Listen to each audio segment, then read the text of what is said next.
right, let's talk about grip. I think there's a lot of misconceptions that exist about grip, and honestly, the more people that I shoot with that are pretty damn good shooters, kind of all run by the similar philosophy. I think it's really easy to start talking techniques, and we can start trying to deliver information to people about how this is exactly how you need to hold on to the gun, or this is a way to lock your wrist out, or here's how you need to apply certain pressure points or roll your elbows up into certain positions. I think all that's pretty useless. I would rather talk about the principles of things.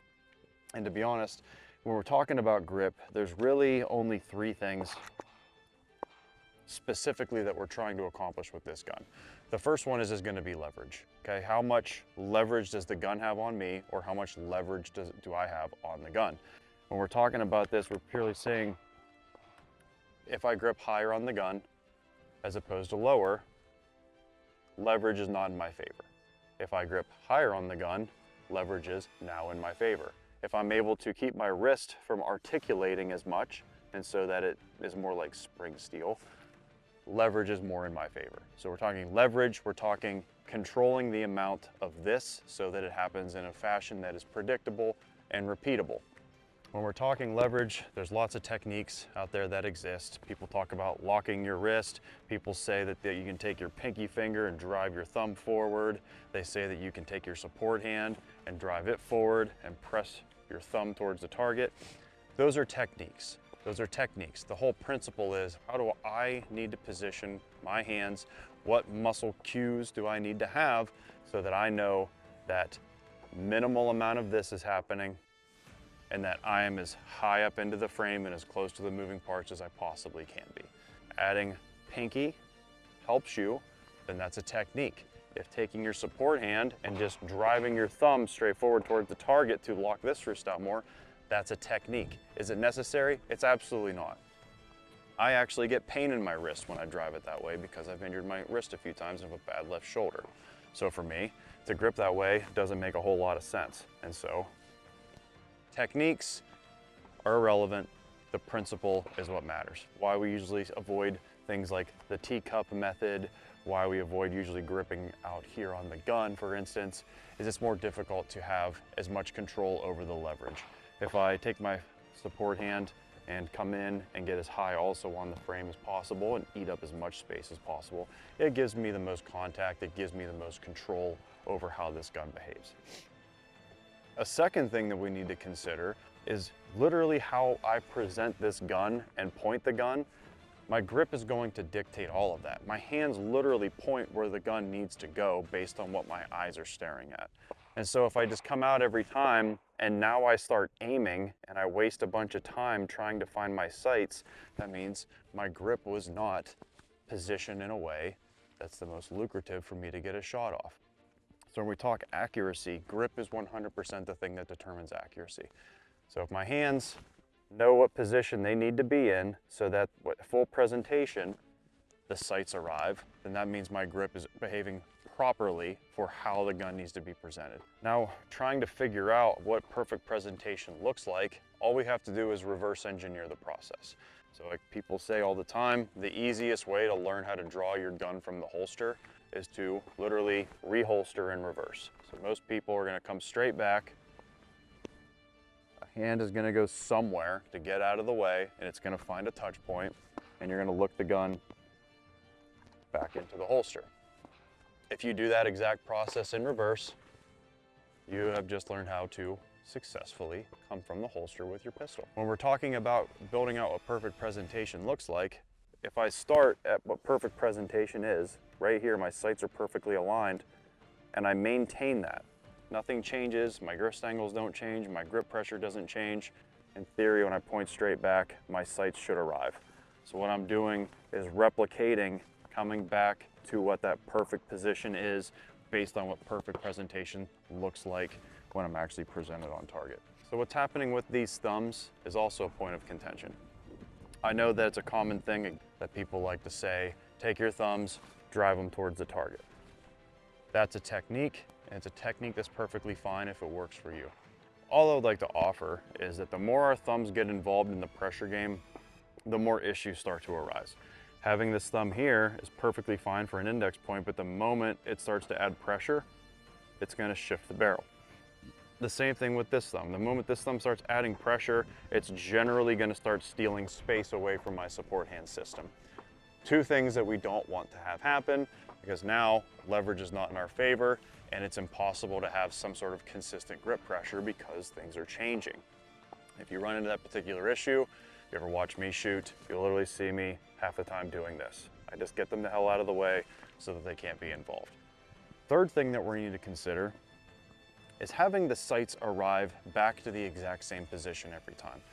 As soon as I start inducing pressure changes into the gun, up and down, left and right, as my shots ring out, it's impossible for me to predict that.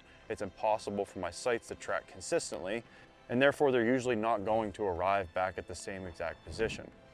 So when I'm building out my grip, when I'm applying pressure, I want everything to be as consistent as possible so that whenever I do take a shot, the sights track at least in a fashion that is consistent, predictable, repeatable, and they arrive back on target so that I'm immediately ready to fire as soon as they get there. We need to apply 360-degree pressure onto the firearm. So when people talk about how, well, you need to have your fingers set up exactly like this, I really don't care. I have a flashlight on here, so I literally cannot grip in front of the trigger guard. But if your finger goes in front of that trigger guard, as long as your pressure is consistent and nothing changes, it's perfectly fine. But what I do want to be able to do is apply as much pressure completely around this frame as possible. If my hand's a little bit farther forward, notice there's gun space available. That means I don't have maximum friction on the firearm itself, which is not going to lend itself to being the most efficient way to do it. So therefore, I'm going to position my hands so that I don't see gun. I know I'm eating up as much space as possible. And I'm going to take note of where this part of my index finger makes contact with the trigger guard so that I can come back to that exact same depth on every single time so that it's consistent. So when I present the firearm, my sights actually arrive where I want them to be. When we're talking about things like pressure, there's not a whole lot that I like to discuss other than I need to just learn how to add pressure correctly onto the gun in a way that lets me apply the most amount of force with the biggest muscle groups available. General day-to-day life, we like to grab shit with our fingers. Well, when I grab this gun with my fingers, I influence the position of the barrel. Now, when I use my bigger forearm muscles to clamp onto it, the same that you do when you do pull-ups. If you grip from the pull-up bar with your fingers, you're gonna realize that's not a very durable position. When you grab onto the thing and use your entire grip available, now you can actually hang from the bar for a decent amount of time. You can actually pull yourself all the way up. Consider the same thing with this gun. When I use my forearm muscles to apply pressure, the barrel tracks consistently in the same exact position. Same thing happens with this hand. If I come in and I use my forearm muscles to actually clamp my hand onto the gun, when I clamp on, the barrel stays consistent. As soon as I squeeze in my fingers,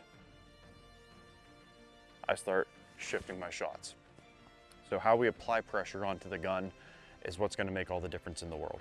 We're trying to apply it to the frame of the pistol specifically. The more I start applying it to my fingers, I'm now trying to push against soft tissue, and now I'm going to push them literally out of the way. Literally out of the way. Just a simple shot to start with. What's exactly dead center, okay? So everything pressure-wise stayed perfectly consistent. Well, now what starts to happen whenever this pressure starts to change, whenever my fingers start getting involved.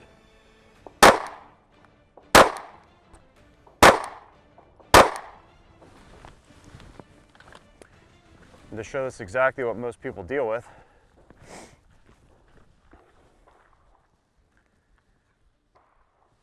so you can see, first shot, just sights got there, pulled everything to the rear, grip stayed exactly the same. Next few, pressures were changing. So the typical low and left if you're a right-handed shooter. So again, all that's happening here is as I'm pulling the trigger, this hand is adding pressure, this hand is adding pressure. Both of those combined, barrel dips low and left. It happens so instinctually that most times people can't even actually notice it, which causes these to drop down.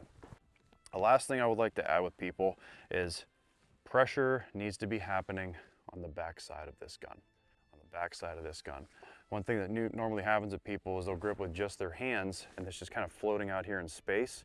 Well, there's not a whole lot that's clamping back here. So all I like to offer people is try to press this wrist a little bit into this wrist, however it is that you want to do that. And what that does is it ensures the majority of my pressure is going into the frame of the pistol. So first to start, we're going to build it in and just watch what my hands do. Hand started riding forward. I was gripping the shit out of the son of a bitch, but my hand was just gripping forward, right? So if I apply all the pressure directly into the frame as opposed to just squeezing the hell out of it with my hand,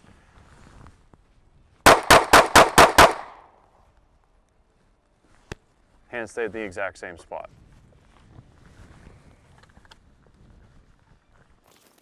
And then for those of you who think I'm spraying bullets, everything's in the A zone for both examples, but you got to see the pace at which I was able to shoot because, one, the grip stayed consistent. I did not have to make any cognitive thought process changes. When that hand starts to come forward, for the bullets to still go there requires ridiculous amounts of cognitive input to make sure that the bullets are still going to go where I want. So to conclude everything, again, 3 things we're ultimately just trying to accomplish. Either minimizing the leverage that the gun has against me, and or I'm maximizing the leverage that I have against the gun so that this can happen in a predictable and a repeatable pattern. I want to be able to present and have my sights arrive exactly where I'm looking. My grip is responsible for that. And then finally, when I take a shot, I want the sights to come exactly right back to where I'm looking every single time. So, hope this was helpful. If there's additional questions, things you would like to see more demonstrations of, drop something in the comments. If you thought this video was good, like and subscribe. Put in some more things about stuff you would like to see, and we'll keep kind of hammering it away. Till then, stay Virtus, hit the range, and get after it, baby. Virtus is out.